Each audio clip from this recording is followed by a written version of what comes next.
Hi everyone, welcome back to our first session after the break we had during SB62. So excited to see you all again. I've been missing the sessions, so yeah, it's great to be back and to jump in. I know everyone is filtering in, so we'll give you a minute before we get properly started, but I'll just, yeah, get going with the intro, and then we've got a great set of speakers for you today.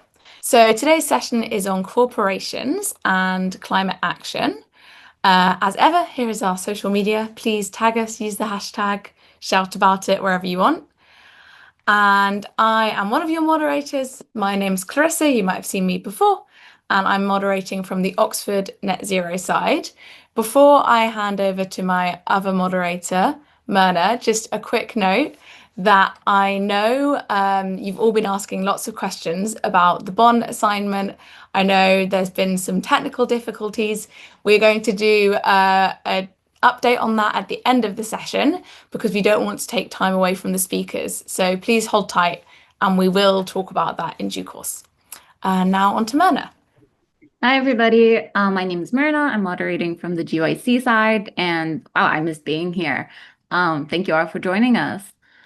Like Clarissa said, we'll chat about bond at the end, but one more thing, you're all excited about the bursaries. The applications are going to be open on July 7th. And also, I sent you all an email about the session. I mixed up. It's session 4, not session 6. So yeah, the session's about all the key learning outcomes are here. It's about understanding how to monitor net zero pledges and recognizing the basic tenets of anti-climate lobbying. Um, You'll see them in more detail on your screen, and this is our agenda. So our first speaker is going to be Alexis, followed by Karim, and then closing to Tracy.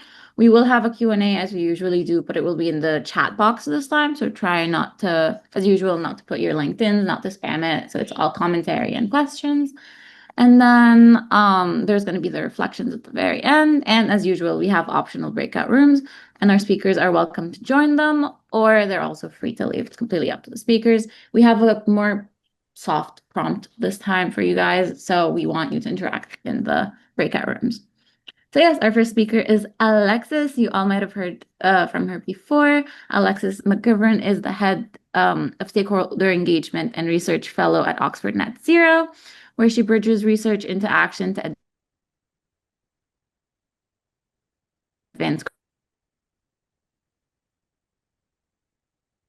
which has equipped more than 5,000 young climate activists with an understanding of the UNFCCC negotiations.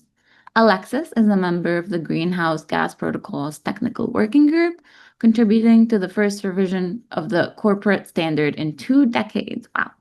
Prior to Oxford, she worked at the International Union for Conservation of Nature on marine biodiversity conservation. Alexis, please go ahead. Thanks so much, guys, and it's really lovely to be here with you guys today to lecture. It's been lovely to get to know you in a few of the breakout rooms over the last few weeks, and delighted to be back for the first session after the Bonn Intersessionals. Thanks so much, Jamie, for sharing my screen. So, in addition to the work that we do in coordinating this youth climate training program, I also work on basically making sure that corporates who are setting net zero targets are doing so in a high integrity in a high integrity way. And that's what I'll be speaking to you about today. So just to start, I'll just a brief overview of what we will cover today. So first is, why should we care about corporate actors? I know that in this space we've spent a lot of time speaking about state actors, but it's really important to think about non-state actors and specifically corporates within that. The second is understanding and defining what we mean by the net zero governance landscape, which is a bit of a mouthful, so we'll go into more detail about what we mean by that. And the third is just picking one case study of closing a very specific loophole in net zero governance, which is the role that professional services providers play. So just by a show of virtual hands, who has seen these warming stripes before? Have people seen this before? I can see a few people nodding. So this is a database that is centralized just down the road from us in Oxford, at the University of Reading, which is about 30 minutes away from us. And it's basically a visual representation of the average temperature that has increased over time. So it's a very striking visual reminder of just how much we've changed our environment, our climate, and our atmosphere over time. And I guess what I wanted to start with this is to introduce the visual for those who haven't seen it. I've seen people who have suits or ties or even socks made out of these warming stripes. So when they go to conferences and things like that. But just to kind of, as a bit of a metaphor for the role that we play, which is really trying to translate and make academic research feel real and feel tangible to people. That's basically our role, is taking quite complex and often quite expert focused academic research and making it understandable and relevant to people. So I feel like these warming stripes represent very complex data sets, but it's something that everyone can intuitively understand.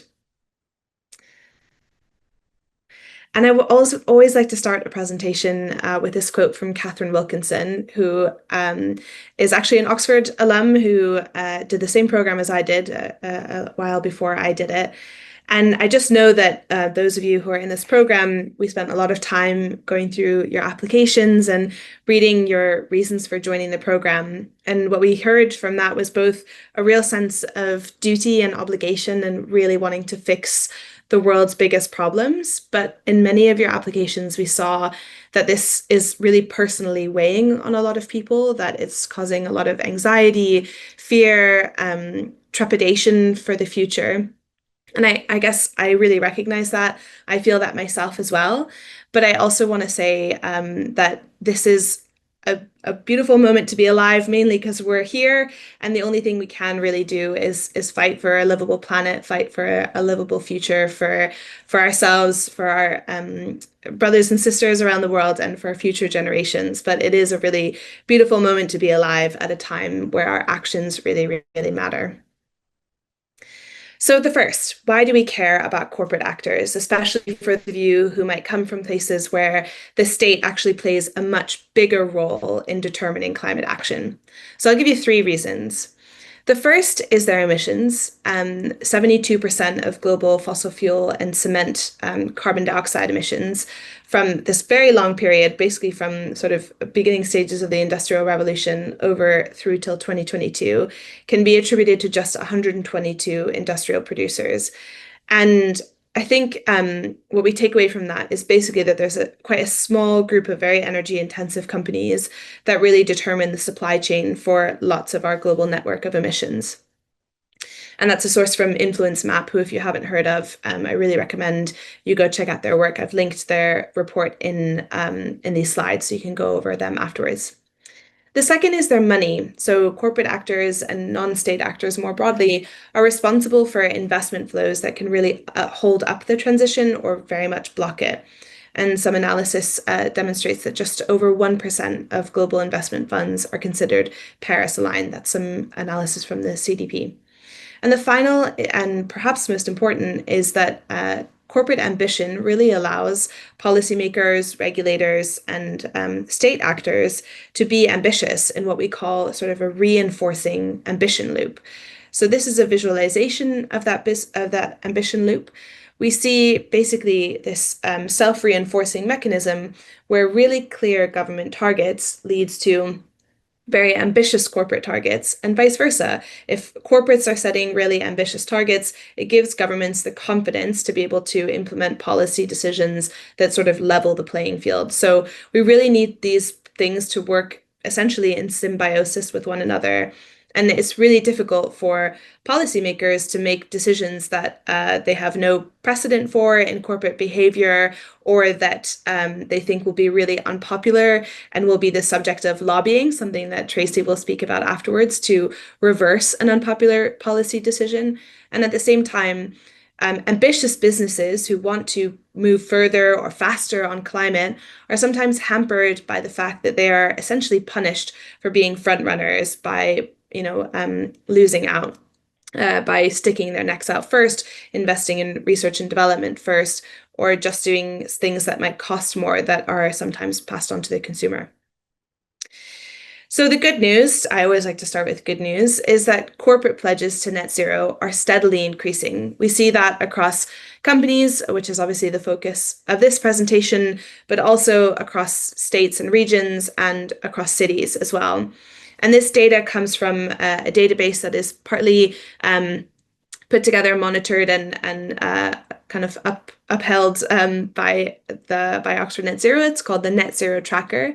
This is a collaboration between 4 different institutions, and we used a piece of this analysis in a report that we produced for the UN Secretary General last year when he asked for basically an update on the net zero governance landscape that we worked with the UN high level expert group to produce some analysis on how those recommendations were being taken up. So what we saw is, yes, corporate pledges to net zero are very steadily increasing from December 2020 to September 2024, which is when this analysis was done. We see a real significant increase in corporate pledges. It's become both a kind of expectation of the market and expectation of consumers. And in general, there are enough corporate pledges now that in order to be, competitive with your peers, you really need to demonstrate that you're taking measurable action on climate. So then the question is, what happens after you set a net zero target? It's all well and good to say, I believe that I want to contribute to global net zero by 2050, but what we really need is a robust, transparent, and accountable system to make sure that when you set a pledge, if you make a promise, that you're actually held to that promise. And that goes for a corporate setting a net zero target as much as it goes for an individual making any kind of promise. You need to be able to be held accountable for your actions. And so our work at Oxford Net Zero is really about translating that big global goal, the sort of scientific, physical understanding of the balance of emissions in the atmosphere, into guidance for corporate actors or other non-state actors. And we do that through making sure that the rules or the standards, the policies that underpin those net zero pledges bring us as close as possible to a high integrity net zero by 2050. So this is what we call the governance of net zero. So net zero, more than just a physical concept, is really a series of pledges that require a governance mechanism. Oh, oh. And just to point out, there's quite a lot of guidance out there. There's an existing governance system that really tries to guide corporate behavior towards strong, high integrity outcomes. So there's guidance on all things related to, how and whether carbon credits should be used, on how far away a net zero target should be set. Should it be set for 2035, 2050? On how workers and communities fall into a net zero transition plan. So there is an enormous amount of guidance. And in 2022, we did some analysis that was basically commissioned by a group of corporate actors saying, listen, we really want to set a net zero target, but there's so much guidance and we feel like we don't know what we should do because one conflicts with the other. And so it's hard to know what is the right corporate behavior. And what we ended up demonstrating was, yes, there is a lot of guidance. There is a lot of people putting out guidance documents, but they all say the same things on what good net zero practice is. Plus or minus some areas of nuance and some areas of small disagreement, but on the whole, our understanding of good net zero has what we call converged into a pretty common understanding, at least on a lot of the technical pieces.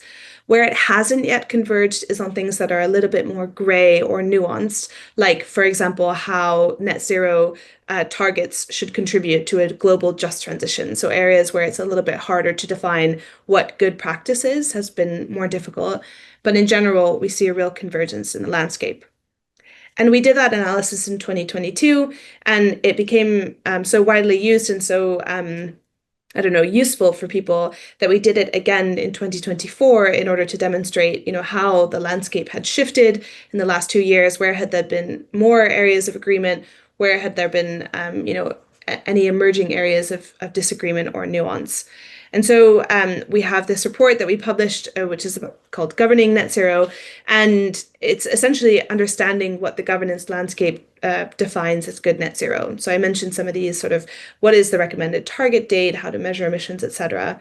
And you can find this analysis on our website, and I'll also put the link in the chat.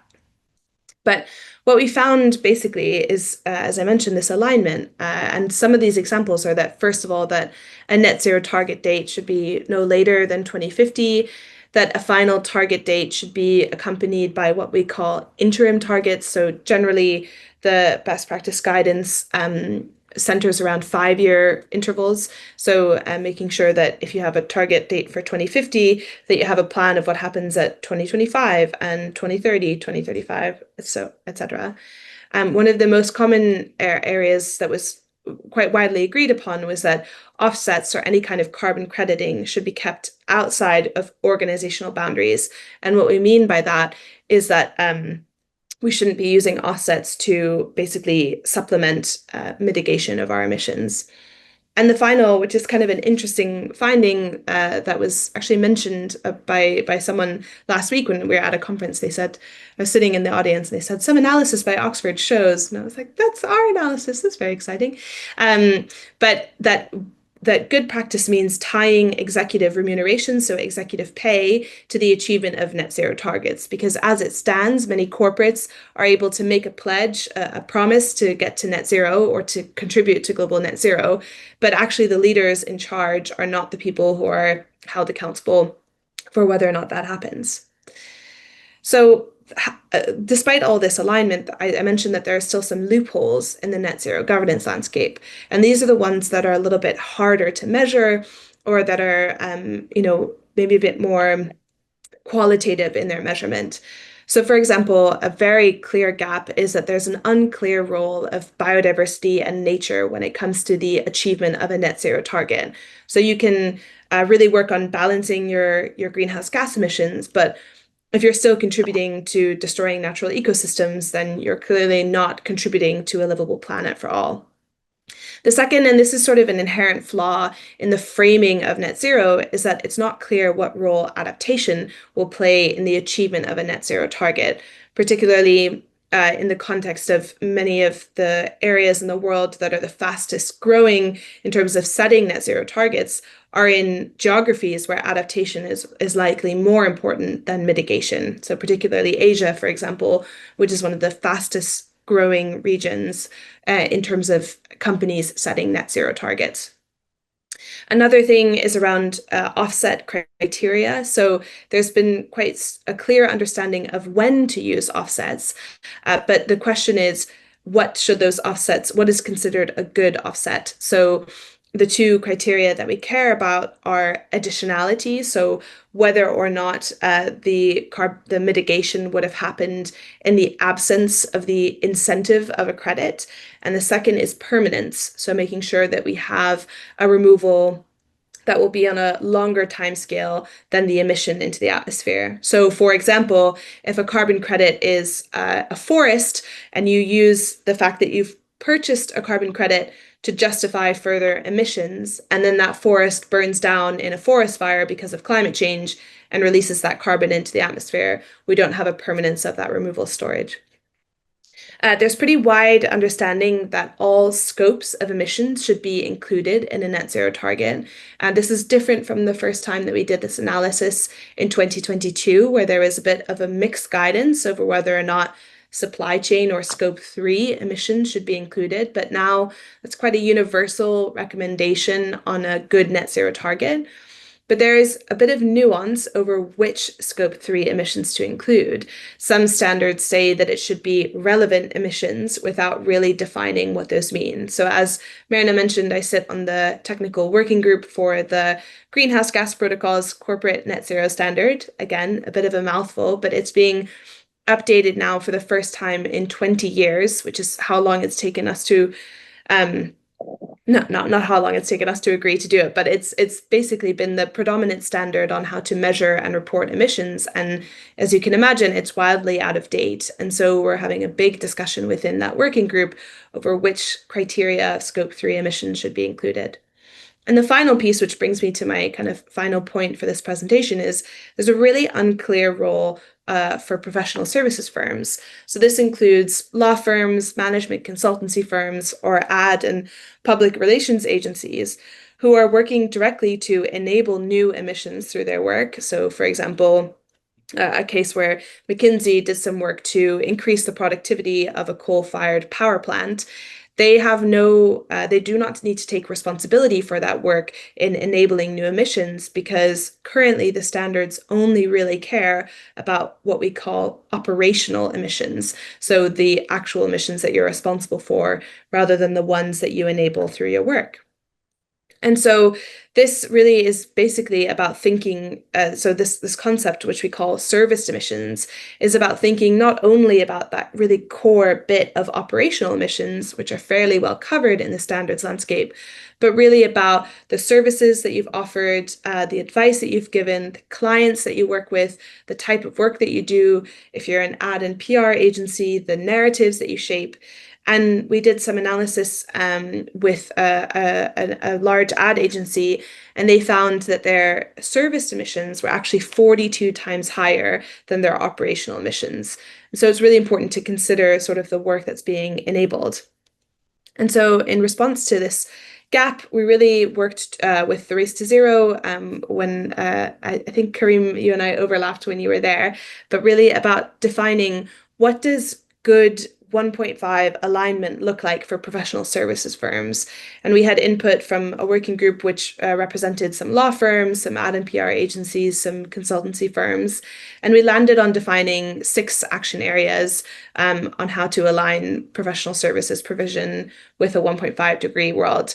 And this included things like, making sure at a first stage you do an assessment of who your clients are and what kind of work you're doing for them, integrating climate into your due diligence processes when it comes to accepting new clients. So many firms already have screens that they, or lines that they don't accept clients. So, for example, if they are weapons manufacturers or if they are demonstrated to have child labor in their supply chains, there's already a culture of having risk and due diligence procedures to avoid scandal for a professional services firm and also to align with firm values. And we don't yet see a sufficient integration of climate into those risk and due diligence processes. And so, and another part which kind of neatly tags on to what Tracy's about to speak about, but it's really about using your power and your influence as a lobbying entity in order to lobby for standards and policy to include this idea of service emissions in the net zero governance landscape. So at this stage, we're in early stage of the work, but we've got 3 different practitioner groups that we're working with. So some law firms, some ad and PR agencies, and some consultancy firms who are really working on what does it mean to translate these 6 action areas into actual guidance, what works, what doesn't, where are the tricky parts of implementation. And we're sort of in that period of work right now. So just to say, if that's of interest to you, if you work at a professional services firm and you want to get involved with those implementation groups, we'd love to have you join us. And with that, I'll just say I've put some resources together that you can have a look at, some websites or podcasts and books that I think have really shaped my thinking about climate that I hope that you might be able to check out as well. But as ever, if you have any questions, feel free to send myself an email or to the youthclimatetraining@gmail.com email. And I'm really looking forward to seeing Tracy and Karim's presentations. And thank you so much for your time. Thank you so much, Alexis, for that amazing presentation. Really enjoyed that, and I can see the chat was popping off as well. Make sure to put all your questions in there, everyone, as I'm sure you've got lots, and we'll come back to those at the end of the call, and we'll have a group Q&A with all our speakers. Great. So moving on to introduce our next amazing speaker, we have Karim Ahab Salah. Karim is an aerospace engineer and the co-founder and managing director of Aten Energy, a climate solutions company focused on renewable energy and decarbonisation in the MENA region.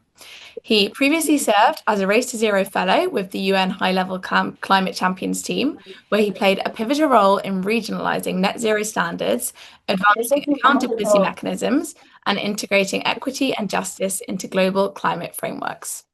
Karim is also a UN Regional Youth Advisor, a negotiator, and was a negotiator at COP27 and COP28, and he's a strong advocate for youth inclusion in climate governance. His work bridges policy, business, and youth engagement, ensuring climate commitments are both ambitious and credible. So after that intro, I will pass on to Karim for his presentation. Thank you. Thank you so much, Clarissa, for the warm introduction. And I'm very happy to be with you all here today. I'm very sure it's going to be a great session. I've benefited a lot from Alexis' presentation, and also looking forward to Tracy's one. So today we are going to dive deeper into what relates between corporates and businesses, between non-state actors, climate action, between policy, between regionalization, and the role of the youth. And actually, this has been all part of the hats that I've been wearing over the years. I've worked as a negotiator, I've worked with the UN, I've worked with the public sector at the COP27 presidency. I'm currently working on the private sector side, leading a renewable energy development company. And it has been really insightful to kind of look at the same problem from different perspectives and different sides. So let's start. So I think throughout your training, as Alexis said, you might have been focusing more on the negotiation, on the agreements, on the COP process, on the UNFCCC, and so forth. And most of that is focusing on the government side or the party actors. And I think something that most people overlook, and I have actually used to overlook as well, is that the real economy is in the non-state actors. So even if the governments may commit to some things, they might not get delivered, and we will not get to the target that we want without the non-state actors. And I think Alexis has shown that in great detail in her presentation, showing the numbers of the contribution of non-state actors. So our story begins in 2022, and that was when I was a little bit younger, and I had much more questions than answers, and I still do, but I had even more questions than today. And I was very confused about the climate land ecosystem, because I wanted to understand, like, where's the major problem? Because for me, as an engineer, I have a very direct thinking. We have a problem, we know how to solve it and the solution, then we do it, right? Like it's that simple. So where is the confusion? Like, why is even there negotiation? And since we agreed on nice things like the Paris Agreement, why is it not working? So I was attending this very interesting event in Dubai, in the UAE, and somehow I managed to sneak into the VIP room. And there I found Nigel Toppings. He is the UN High-Level Climate Champion for COP26. And he was sitting alone, sipping some coffee. And I was very curious to understand more the nature from a high-level perspective. And I was in the university back then. So like I literally had absolutely no title to share, just a youth interested in climate, right? But I was really intrigued to understand more, and I was willing to see how I can add value.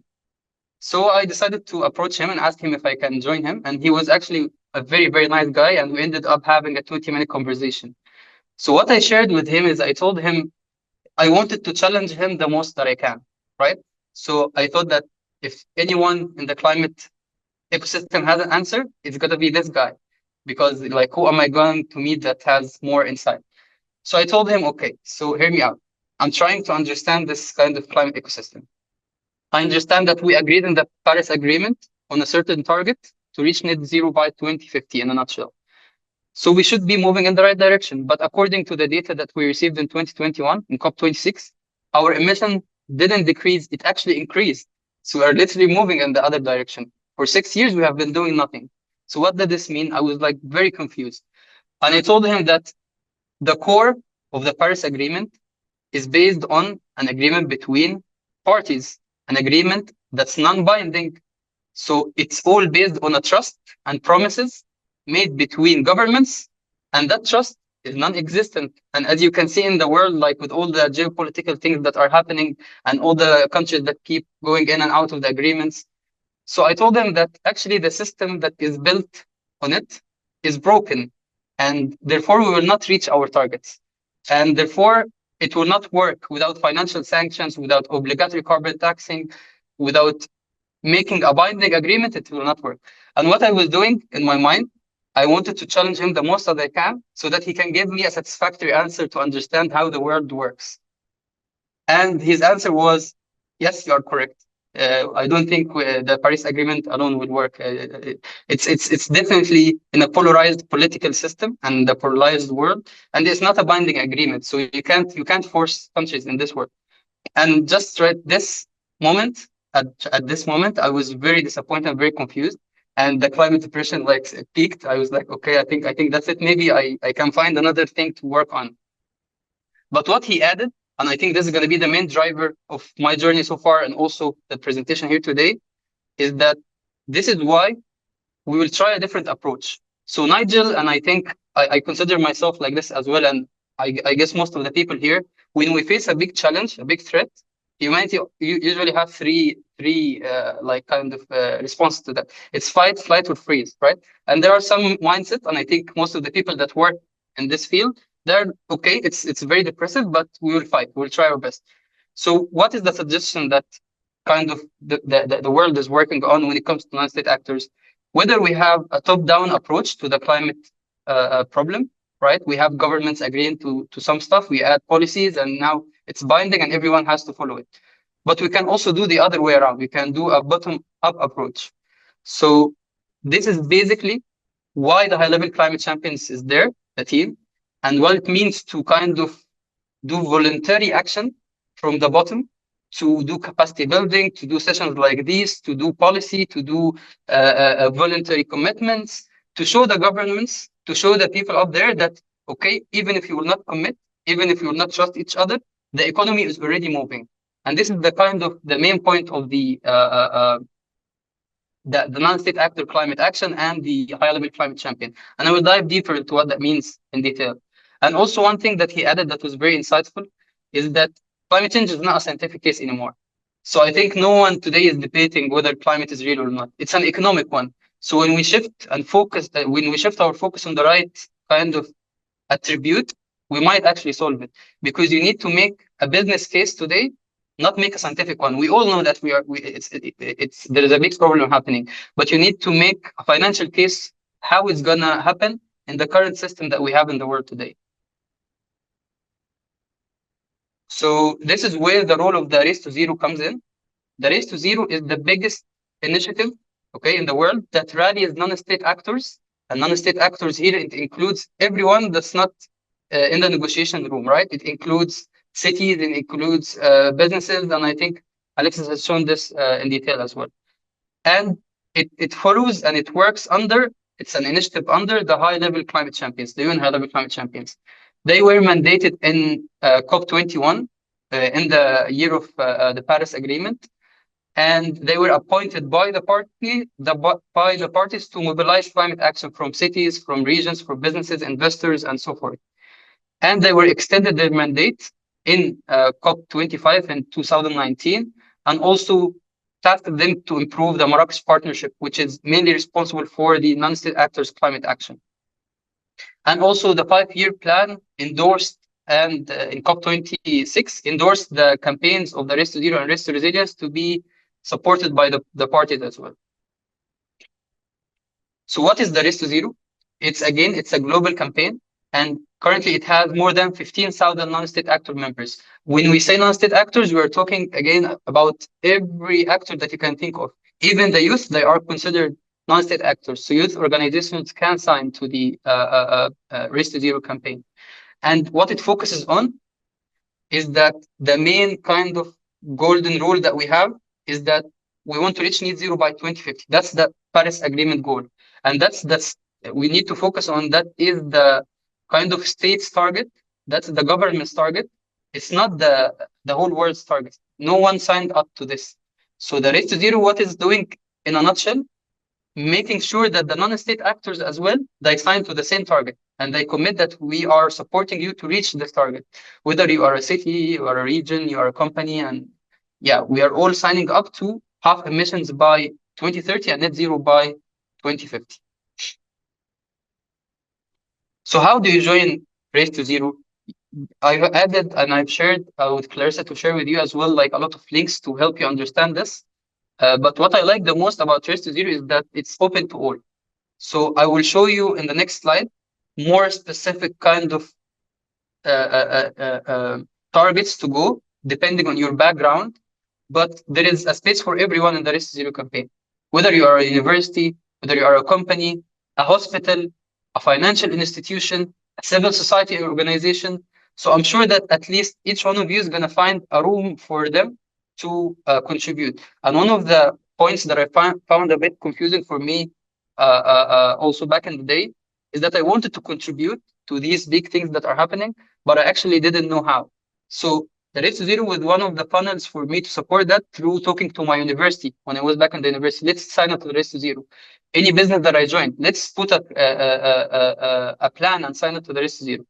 So it mainly centers around the 5 Ps that you find here in the middle of the screen. It starts with persuade, right? I'm sorry, it starts with the pledge. You need to make a pledge first. And this is the kind of starting point to joining the Race to Zero and all their partners. And then you need to make a plan and to say how I'm going to reach this pledge that I make. I will, for example, reach net zero in 2050. I need to proceed in implementing it. And then you need to publish the progress that you have made. And then you need to do policy as well. Why is it important to differentiate and focus a lot about these 5 Ps? Because you can't only pledge, right? And you can't only pledge and plan and announce it without proceeding.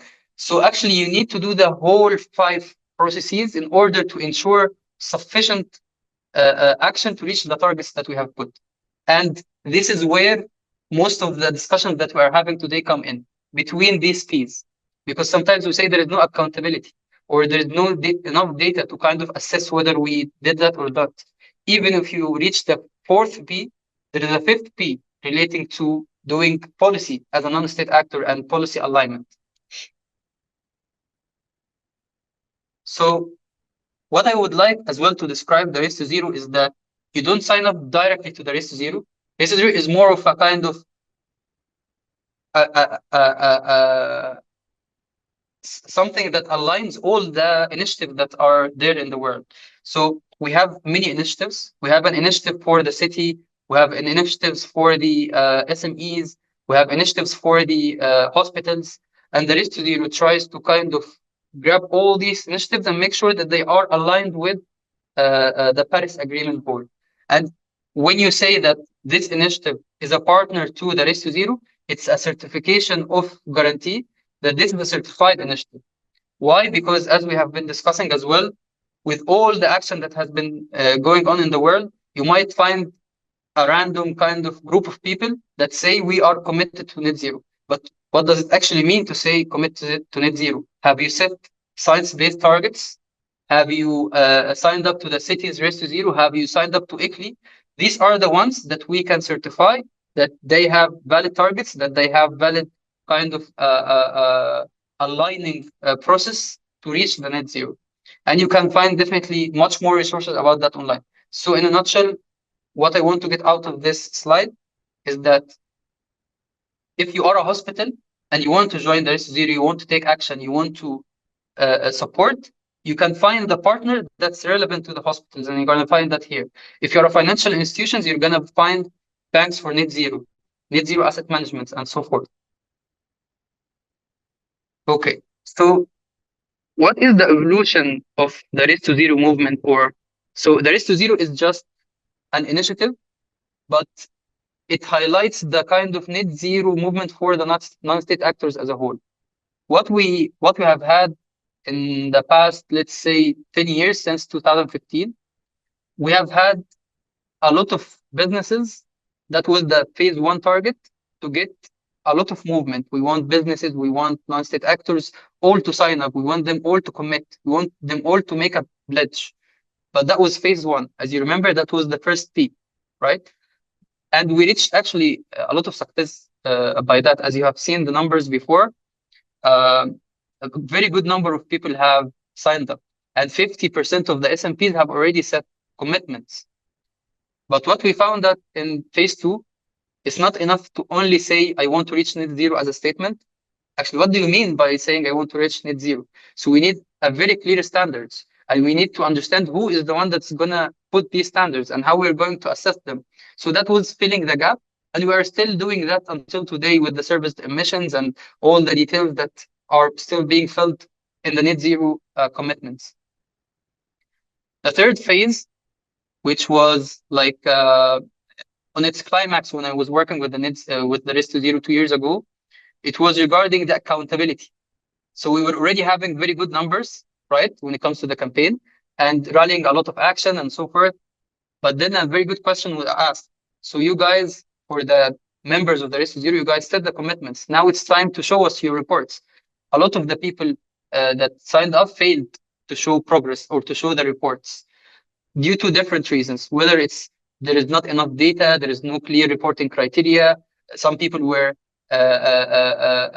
concerned about the confidentiality of their data. They didn't want to share their emissions for everyone. So what we ended up with, a lot of commitments, but if there is no backing to them, then actually it's kind of meaningless. And the fourth phase is regionalization and fair share equity and justice. And we'll get to that in the next slide. So regarding transparency, data, and accountability, there are a lot of bodies right now in the world that kind of support and make sure that we do this the right way. For example, there is CDP, and it supports the assessment of corporate environmental disclosures. For the influence map, it focuses more on the policy and the alignment and misalignment between the pledges and the actions that they do. The GHG protocols, it posts the standard on how companies can measure through scoping and reporting from 1, 2, and 3.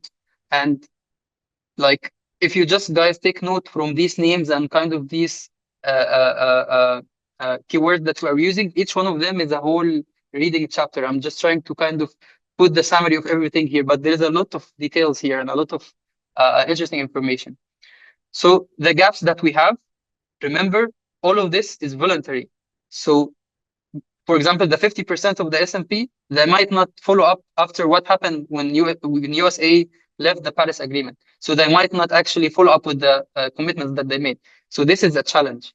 Also, the lack of SCOP3 reports, like Alexis have mentioned, and also the service sector emissions, like Alexis mentioned as well. Something that is very important to kind of be a judge and to support the transparency and accountability, aside from these organizations, is the role of public scrutiny. And this is, I think, the role of the youth that we have here today with us. Be very focus a lot on the data that's coming out. Don't get kind of tricked by the shiny commitments that come out of the companies. Ask them, how do you manage to do that? And what have you done in the recent 3 years to follow up with this? Where's your data? And this is the role to kind of be watchdogs to challenge the greenwashing that might happen. So again, I think this line is super important regarding the whole non-state actors climate action, is that without transparency, accountability, net zero pledges that are happening everywhere now are just a PR data, because it's very easy to say, I'm going to reach net zero just to gain PR, right? But you got to follow up, and this is the much harder and much more important part. So regionalization, what do you mean by this? Let me show you this first. So this data shows from June 2023 the parties or the members to the Race to Zero campaign. What we can find is that although it definitely started in the UK, but too much to have 77% from the global north, right? And if you can see the representation from the other groups and other regions, it's almost non-existent, aside from like very minor examples.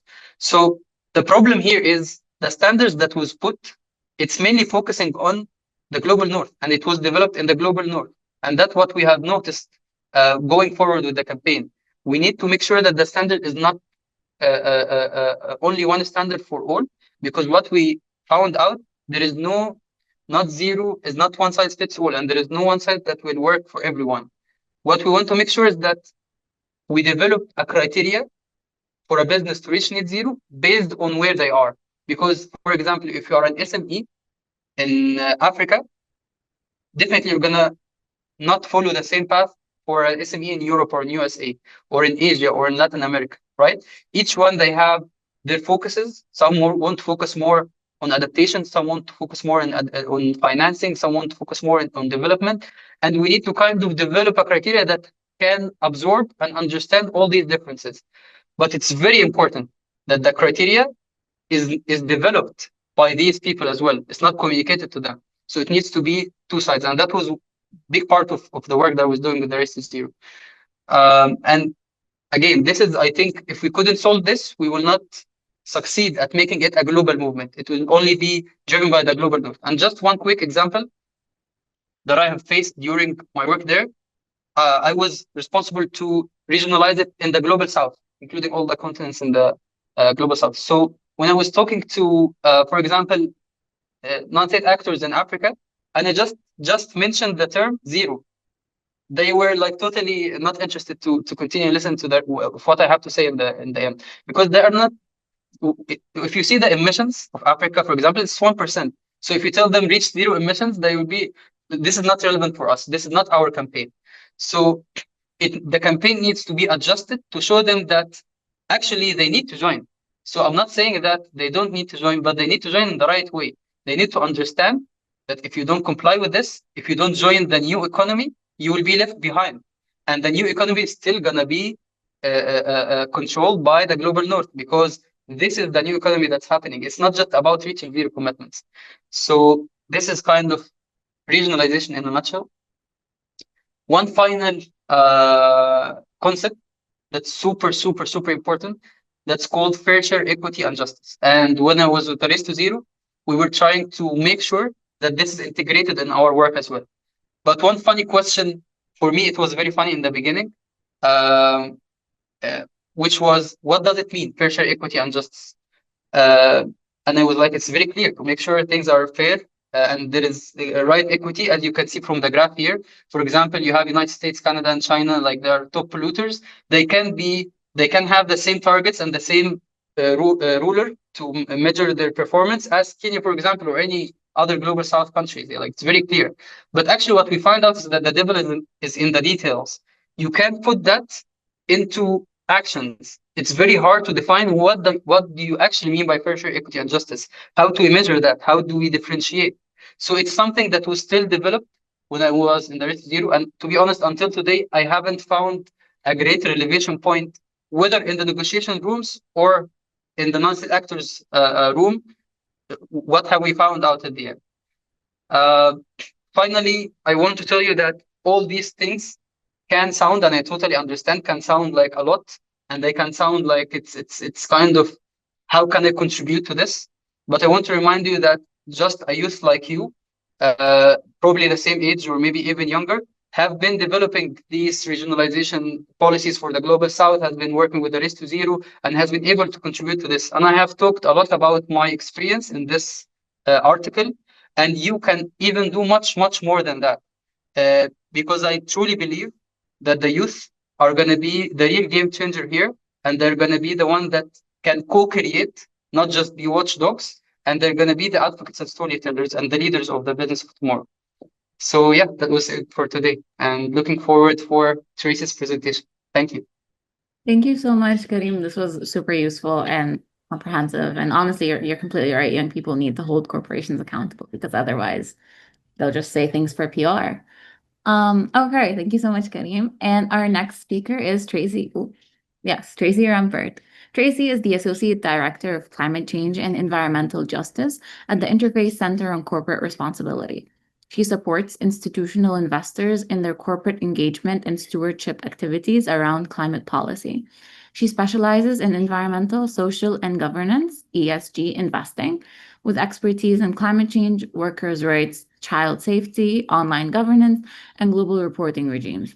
Tracy uses her expertise to create and facilitate company dialogues and assist investors filling shareholder proposals at companies on climate change topics. Thank you so much for joining us, Tracy, and please go ahead. Thank you so much. So glad to be here. It is a very interesting time to do this work. And I'm going to take you through today just a couple of kind of rudimentary understandings of shareholder activism and what it is, why it's important. One way that shareholder activism is important is that it is a canary in the coal mine, or it is a way to get really emerging issues, especially around climate change, out into the open in the markets for discussion and continuing education. That emergence of issues also allows a lot of different actors to start thinking about analyzing, reporting on, and maybe acting on those issues that we bring to the forefront. It is continuing education for the markets in the way that we do engagement, and it shines a spotlight on good and best practices, those often identified by NGOs and others. Today, I wanted to share a couple things. One, just kind of a 101 on shareholder activism and how it's used, how it works, and how it holds companies accountable for climate action. A very, very brief history of some of the destructive company influence on climate policy and how shareholders have generally gotten involved over the last 40 or more years on that topic. How do shareholders specifically use this tool? And that differs by region, by market. We can go into a couple of nuances there, and what it can accomplish, and what are the different tools in that toolbox. And then what are institutional investors, those that very often use shareholder activism, how are they important in the debate on decarbonization?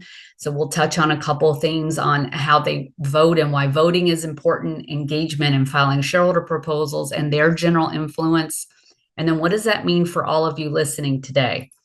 I apologize, the slides are just a little bit slow in forwarding. There we go.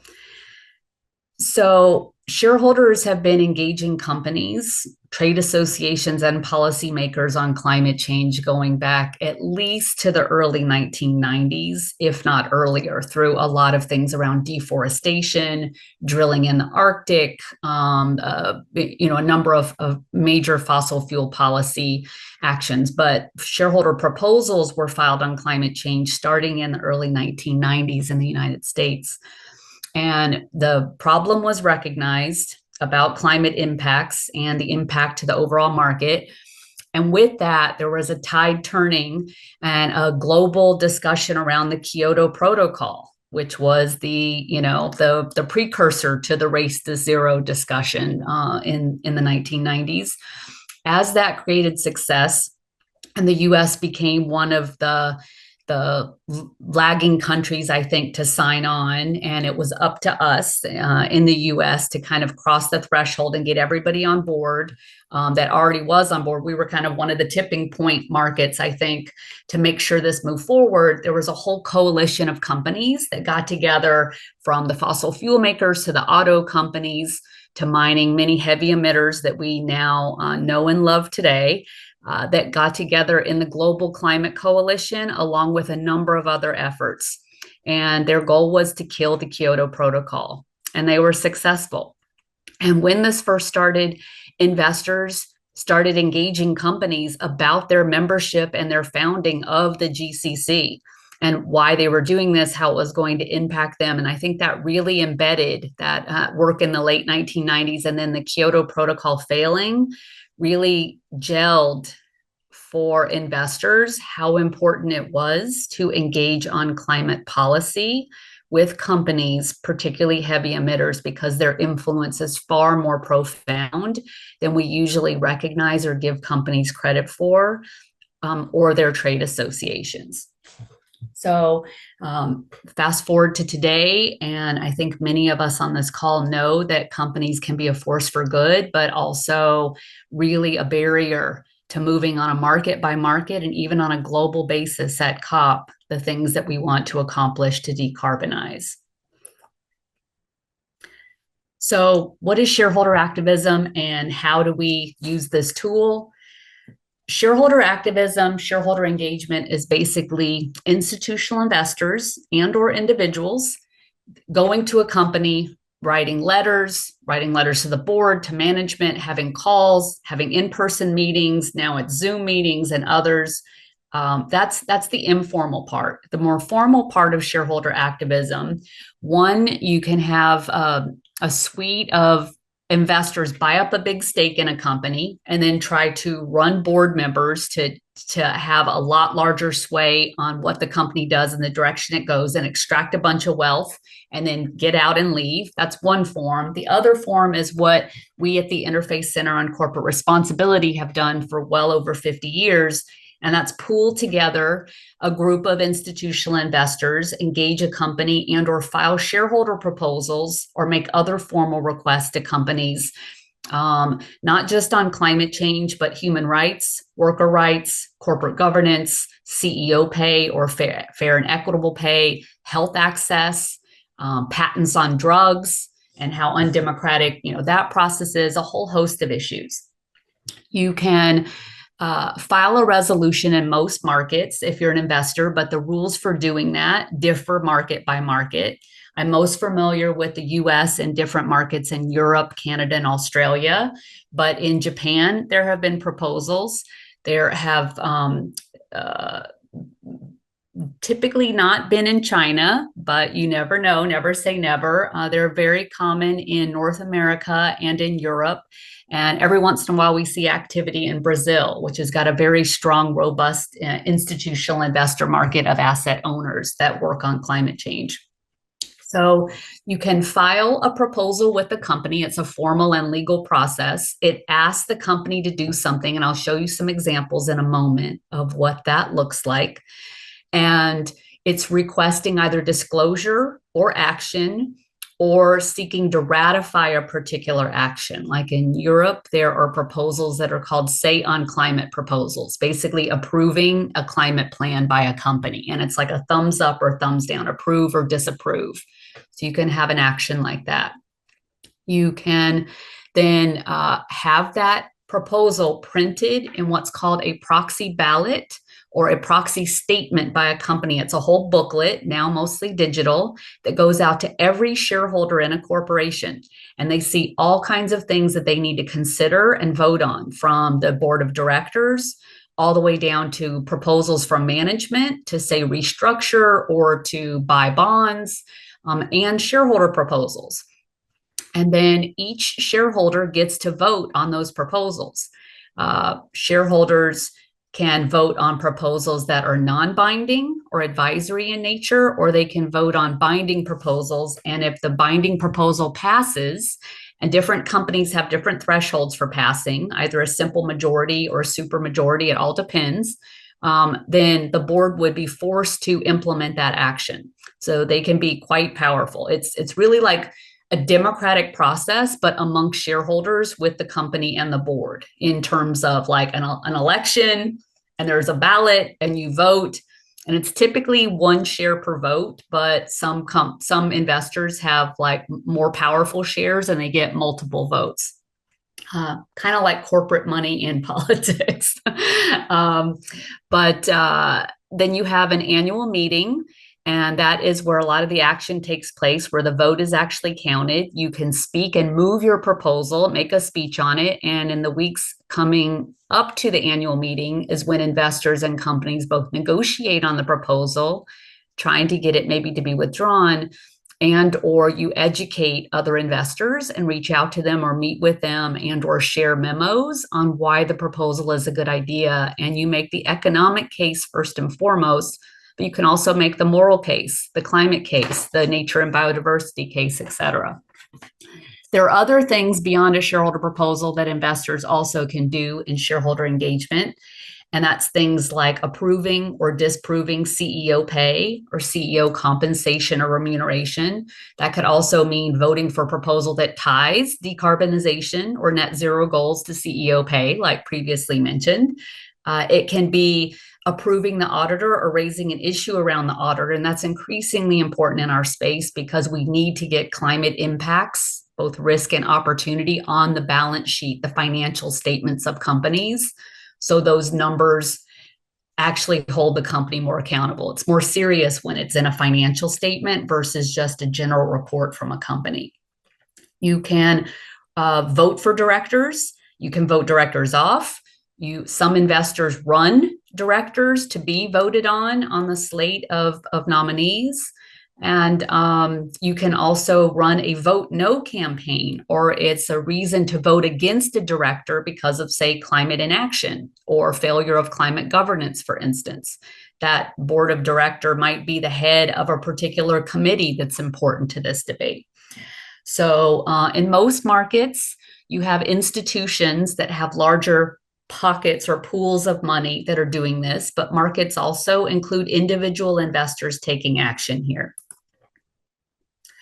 So I've talked about advisory proposals. Those are very common in the US and in Australia and other markets. You have binding, but even if it's an advisory proposal, one point to note is that you don't have to get a 50% or more vote for it to pass to have impact.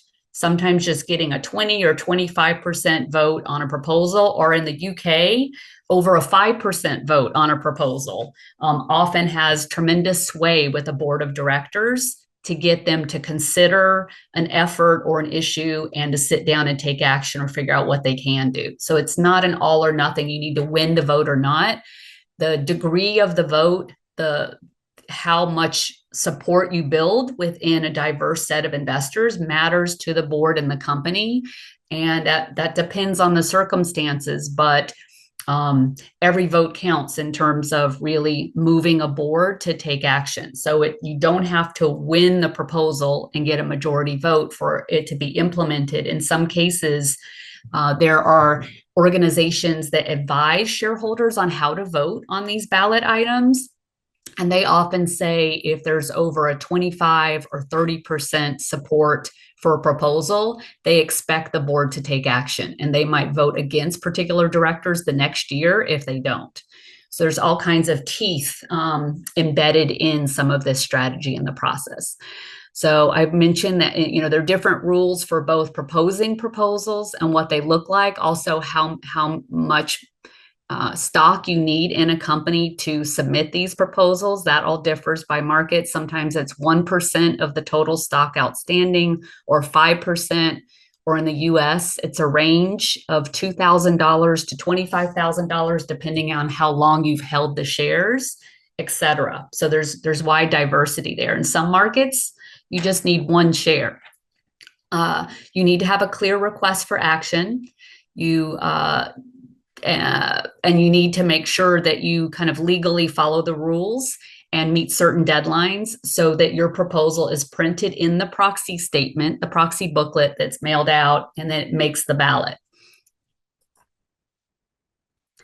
So in presenting a shareholder proposal, this is where I think some of you on the call, this is an interesting opportunity because you can attend a shareholder meeting. You can attend a shareholder meeting virtually. Some people I've known from NGOs and others have gone and actually presented a proposal on behalf of an investor or group of investors, which is very exciting, and to move that at the shareholder meeting. But the negotiations between investors and the company during this whole process, sometimes all year long, is very important. It's not the proposal itself sometimes or the vote. It's the whole process of negotiating and trying to get the company to make improvements and take action. So it's one tool of many tools that activists have, but it's got clear lines of accountability with a company. It does have major influence on the board.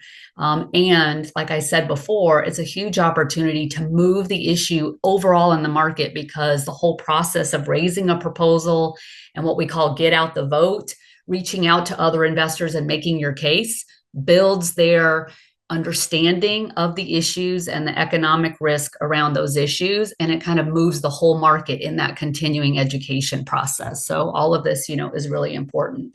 One thing to note, since COVID, it used to be a lot of shareholder meetings were in person, and it was so important because you could look directly at all of the board members, look them in the eye, and say, what are you doing about climate change? Why did you reverse policy? Why are you increasing your, fossil fuel related products or something instead of moving in the other direction? Now you have a lot of companies that have moved to virtual shareholder meetings. You don't have that intuitive, visceral accountability mechanism of staring down the board members, sometimes yelling at them, or really debating with the CEO up on the stage the merits of a particular issue. Now they are more scripted. The company, in some cases, controls more of what happens and who speaks and for how often. So this is a barrier that we need to figure out how to overcome to open up those streams of accountability again. But with that said, that actually raises a number of new opportunities that investors, including individuals, have to raise issues, because anybody could join a virtual shareholder meeting, whereas before you'd have to fly all the way across a country to a particular city to go to a shareholder meeting in person, which was very cost prohibitive. So here are just a few shareholder proposals. I have one from Wells Fargo, and this one was filed a year ago, and this is: Wells Fargo shareholders request that the board of directors analyze and report annually, at reasonable cost, omitting confidential information, on whether and how it is aligning its lobbying and policy influence activities and positions, both direct and indirect, I know it's a little wordy, through trade associations, coalitions, alliances, and others, with its public commitment to achieve net zero by 2050. Including the activities and positions analyzed, the criteria used to assess alignment, and involvement of stakeholders in the analytical process. So that's the actual ask of the company. And then you have a bunch of paragraphs in the proposal that actually build your case for why the company should actually say yes to that ask. So that's at Wells Fargo. This is one at Toyota. And why this is important? Well, Toyota has been instrumental globally in public policy going in the other direction, because Toyota a number of years ago really placed a lot of its chips and made huge financial bets on hybrid engines instead of electrification of cars. It has fought tooth and nail both in North America and in Japan to maintain the status quo on internal combustion engines of vehicles, and fought a lot of policy to move to fossil fuel free cars by certain mandates, like in Japan by 2035. So you have the CEO of Toyota going directly to the leadership in the Japanese government saying, we want you to kill this bill. And what happens? There's a delay sometimes. And you saw that in the United States market too. Toyota was very negatively impactful in the US market in the last 5 years on auto regulations around decarbonization. And Ford, believe it or not, was a counterweight to some of Toyota's negative influence. So it's how certain companies can stand up and be leaders, and others can really step back and be laggards, sometimes unexpectedly, in the whole policy debate. This is important for many stakeholders and investors to pay attention to the lobbying, call it out, call out alignment or misalignment with what they said they're going to do, and try to shine a spotlight on a lot of the harmful lobbying, so that we create system-wide rules, market-wide rules for decarbonization. And then just another example at Woodside, another proposal that was similar. Shareholders request our company cease all private and public advocacy, both direct and indirect, that contradicts the conclusions of the International Energy Agency and the IPCC on 1.5 degrees C alignment, including advocacy relating to the development of new oil and gas fields. And then there's a supporting statement about, why the case. So they look a little wonky, but these are very important asks and tools to directly go to companies and very big shareholders. So I've mentioned some of what shareholder activism can accomplish. We can replace directors. We can encourage the auditor to account for climate risk. We can persuade boards to take tougher action. A lot of it is about disclosure, getting much stronger, more consistent, target-oriented disclosures out into the sphere so everyone else can analyze them and hold the company accountable. We push companies on climate solutions and climate opportunities and investment in those solutions in the shareholder proposal and engagement process. Sometimes it's very boring about asking companies to develop processes and policies and commitments around climate or climate governance, climate oversight. It's also a huge opportunity to get companies to work with their supply chain or their customers or clients on decarbonization. For instance, banks, a lot of the engagement is on how do you engage with your clients in the banking sector on their own transition plans and decarbonization strategies, and how do you measure success there, and how do you hold yourselves accountable for continuing to increase decarbonization amongst your client base, and how do you incentivize clients for that decarbonization? Like, those are the kinds of engagements that happen. And so just one quick word on, like, who are these institutional investors that are filing proposals and engaging companies? Well, they are a very diverse set. Sometimes they're groups of nuns and priests, and that's where ICCR comes in. Sometimes they are the BlackRocks and Vanguards and Fidelities of the world. So here are a couple of categories of institutional investors that are important to note. Asset owners are the underlying holders directly of the shares. That can be what's called a sovereign wealth fund, which could be the whole government of Norway. It's like a country level pension fund, or Japan or Singapore has a very famous sovereign wealth fund. It can be a local pension fund. It could be a faith-based fund of churches. It can be an endowment from a university or school, which I think many of you might be familiar with, and there are others. Asset managers then manage the money of asset owners, and they're ultimately accountable to those asset owners because asset owners can hire and fire them. Asset owners can have criteria. And for instance, you've seen just in the last year, several institutional investors from nonprofits that have pools of money all the way to pension funds fire their asset managers because of their failing stewardship grades on climate change. They've just fired them and gone to another manager that would do a better job. So you have that influence and lever. They often, though, not only manage the money, they can also vote for the asset owner. They can engage on behalf of the assets of the asset owner and provide other services, including research to the asset owner. So there are a lot of ways in which asset owners can hold managers accountable. Managers are the ones that collectively have most of the money in the world, but asset owners are one of the most critical levers for power and influence to get them to understand that power, which many don't, and to use it with asset managers to move influence toward constructive engagement and action on decarbonization. So it's just something to remember. You also have, though, banks and insurance companies, mutual fund companies, and other pools of capital that serve as asset managers. Like I mentioned, so the government pension investment fund of Japan, as of now, is the largest single asset owner in the world. Just one government pension fund, $1.6 trillion US. One asset manager, BlackRock, manages over $11.5 trillion US.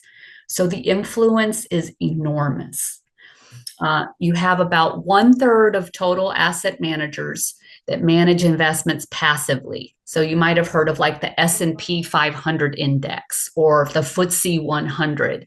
It's a group of companies that have criteria for who can be in that index. So those investors hold the entire index because they can't just like divest of certain companies and sell them. Which, I know is another important lever, but some investors can't when they hold funds passively. They can engage, though, in those investments. And that's where shareholder activism and engagement become an important lever when those shares are held passively. So how can you get involved? So there are a lot of different avenues or pathways.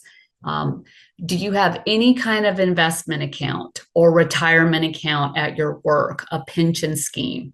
Do you own any shares in a mutual fund, whether it's a socially responsible or a mutual fund at Fidelity UK, for instance? If you directly own shares in a company, you have a number of avenues. If you indirectly hold through a mutual fund, you can't vote on those proxy ballot items that I mentioned, but you can hold your mutual fund accountable in different ways. You can write, like I do. I write a bunch of my mutual fund companies and say, what are you doing about climate change? I just looked and saw that this company was in the top 10 holdings of the fund. What are you thinking? Blah, blah, blah, blah, blah, in my letter. But you also get a ballot for the mutual fund. Every mutual fund has its own board that governs the mutual fund, and you get to elect the directors. And I really look at the little booklet that I get and try to pick the directors I think would be the most open-minded and action-oriented around the issues that I care about, including climate change within the mutual fund. So even there, you have voting and ballot options and ways to engage. Have you ever inherited shares of a company from a family member? You can keep those and use those. If you own just a single share of a company, there are a lot of things you can do. One, you get the ballot, you get the proxy statement, you get all that information. You can attend a virtual shareholder meeting, you can attend an in-person meeting. You can write to the board as a shareholder. You don't have to say how many shares you own. You can just say, I'm a shareholder, I care about the company, I have questions about this. You can even present a proposal. You don't even have to own shares. Sometimes you can borrow shares from another person, go to a shareholder meeting and present a proposal on behalf of someone else. Employees very often get stock options in a company they're working with. We've even had employees file climate proposals like at Amazon and present those proposals and rally other employees to vote their shares on behalf of that proposal. And if you know of their climate proposals happening at a company that you work at, you can also engage other employees, the fact that they should vote their shares that they get from that share ownership for those proposals on climate forward action.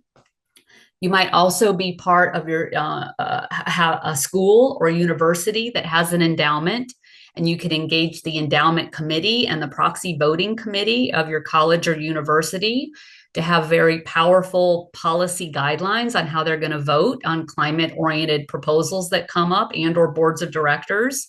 That's a very powerful way to engage. But you also might be part of a church or faith group that has pooled investments, and many churches get involved, from the Church of England to many denominations of the United States to Canada to elsewhere. And then in the United States, for instance, you have NGOs like the Sierra Club Foundation, People for the Ethical Treatment of Animals, and others own shares and file proposals like on humane welfare of animal treatment, that kind of thing. Or for Sierra Club, they're actually filing at the big banks on all kinds of climate finance related issues. The other thing is, if you work at any NGO or institution that does climate research, that research might be very important to the shareholder community to make their case. So it's always really important to think about how shareholders can be a lever for moving climate discussions forward with both companies, policymakers, and or trade associations, and then how you can connect with different investors or investor coalitions to get that research across their transom or on their desk so they can incorporate that into their arguments. With that, I will look forward to everyone's questions. I know it was a lot. I didn't get into a lot of the climate influence that happens. There are many, many different ways, but maybe we can talk about some of that in the Q&A, and I thank you.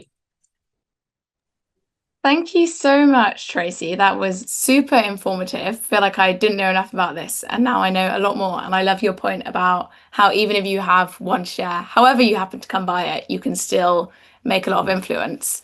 And yeah, everyone will be circulating the slides as usual, so you can have a longer look at that list of how to get involved. Jamie, if we could have the main slide deck back up, I'd like to quickly go through the information that everyone needs while we still have the interpreters here before going on to the Q&A and optional breakout rooms, specifically the bits about the BON assignment clarification and the next steps for next week. Thank you so much. So if we could just skip ahead in the slides to near the end. Yes, thank you. This is the slide. So yeah, I know the bond assignment has been confusing some people. I'm sorry for any confusion around this, but just wanted to clarify while we're all here, you're writing 150 words about both topics for each week. So that's not 150 words for each topic. That's 150 words for both topics. We know this is really short and we have heard that feedback, but that's part of the point, is taking these really complex negotiations and distilling it down as much as you can. We've also increased the character limit a bit because Google Forms is in characters. We set a word limit, so it doesn't quite line up. So we've given you a few more characters in case you're using very long, complex words. And we also noticed that people suggested more topics, so we've added these into the web forms. And just a reminder, you have until July 6th to complete these, and please do, because it's compulsory for your certificate. Thank you. Next slide, please.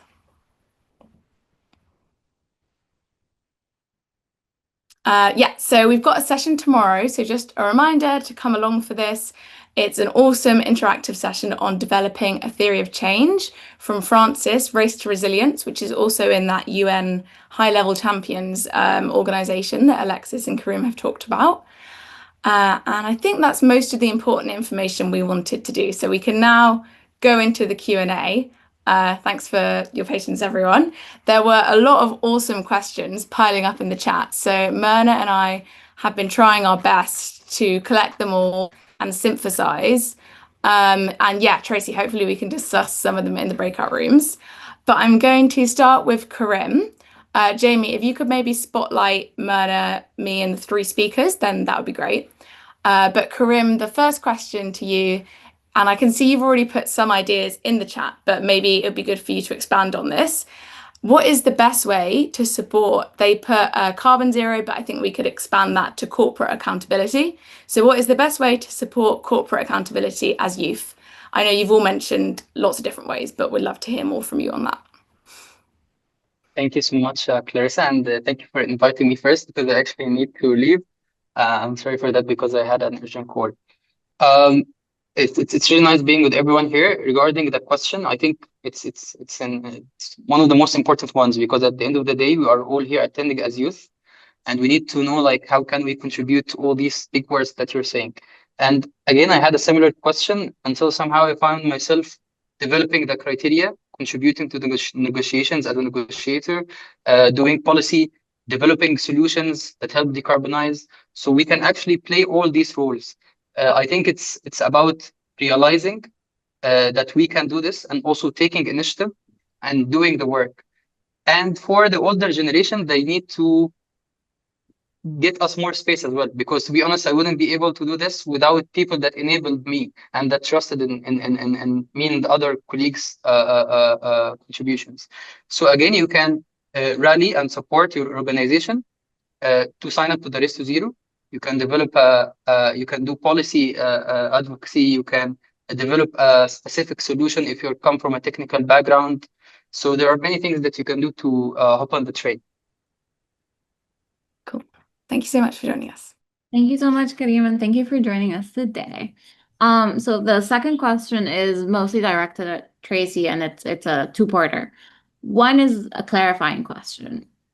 For one to participate in shareholder activism in an impactful manner, does one need to be relatively wealthy? Is that the only way to have influence? And the second part is, how can we access these shareholder proposals and resolutions? Is it compiled somewhere, or do we have to go into specific company websites and find it from there?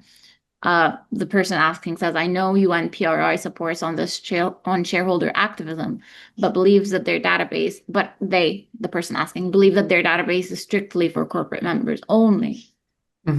Is there anywhere that these proposals are summarized or distilled into simple language for those who don't understand legally? Okay, there's a lot to unpack there.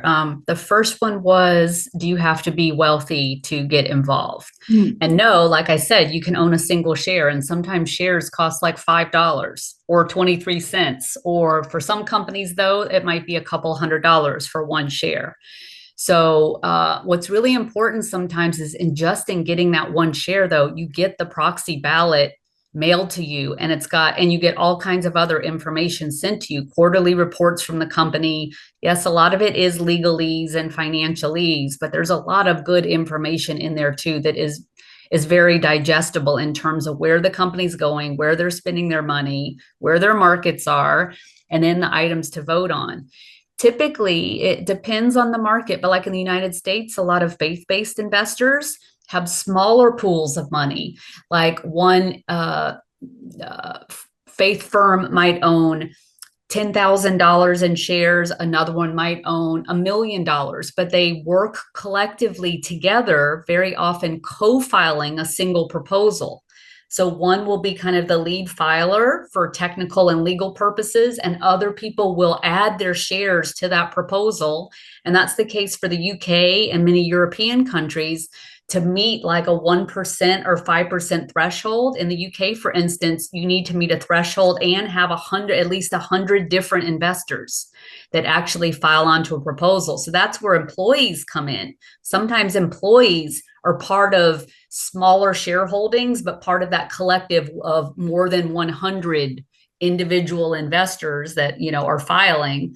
So small holdings can be very impactful in the filing of proposals, depending on those thresholds. And people do pool their assets. Even large asset managers and small asset managers come together for the same proposal sometimes. So one of them might own $100 million in stock, and the other one might own $50,000 in stock, which is still a lot of money. But when you're an institution investing on behalf of hundreds or thousands of people, it's not as big of a chunk of money as it is to us thinking about being an individual. But individuals have a lot of roles. So then where can you find this, and where is there common sense language? There's no one single shop repository. The PRI definitely is just for PRI members, and membership is pretty expensive, and that's for institutions only. And they don't have all the proposals. In the United States, most of the environmental and social proposals are put up for free on the ICCR website. Ceres also is another coalition of investors in the US that discloses a lot of those. But that doesn't include sometimes individuals that might have held stock, or they might be a retiree of a company that has over 2,000 in shares, but $2,000 in shares, but they've held it for 20 years. They might file. We have 2 members that are individuals that file dozens of shareholder proposals each year, and they joined ICCR to work in concert with others.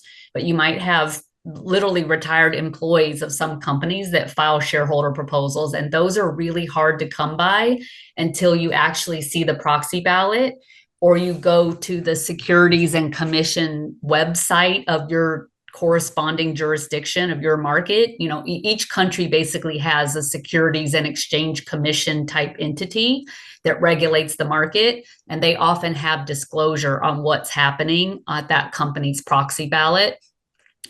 In terms of common sense stuff, the resolve clause itself is very legalese, and it has to be that way. It's basically like a contract between shareholders and the company. But a lot of the supporting statements are very intuitive, because we've already blown past our carbon budget, because the latest IPCC report says this, because the International Energy Agency says no more new fossil fuel projects need to be funded, because of this, because of that. Therefore, be it resolved, shareholders ask for this.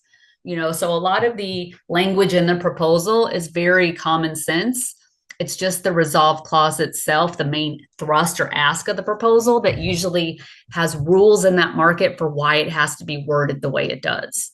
So you can generally, what it's asking for, what I was showing you, is do an assessment of how your lobbying with trade associations and directly is aligned with your carbon commitments, and show us like the analysis that you use to determine that alignment.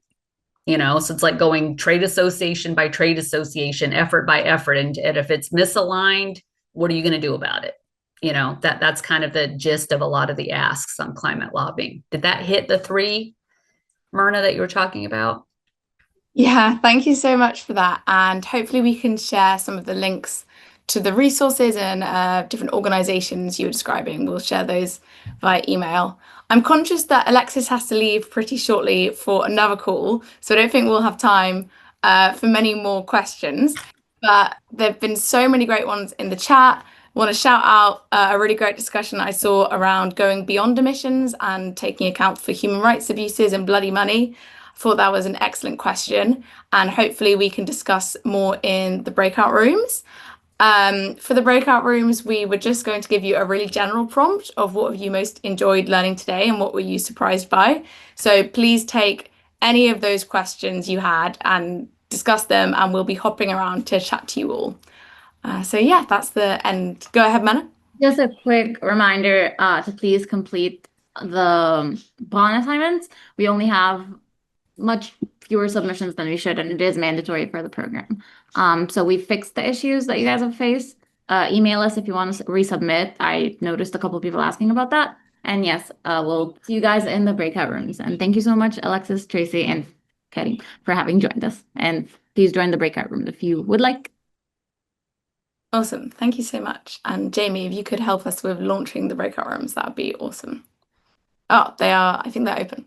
That's great. Everyone, go ahead, join the breakout rooms. So as a reminder, if you go to the bottom of your screen on Zoom, the breakout room icon is 4 squares, a bit like the Microsoft logo. So you can go ahead and join a room that matches with the language you want. And if you're struggling, if you put your language in your name, we can assign you. Thanks, everyone.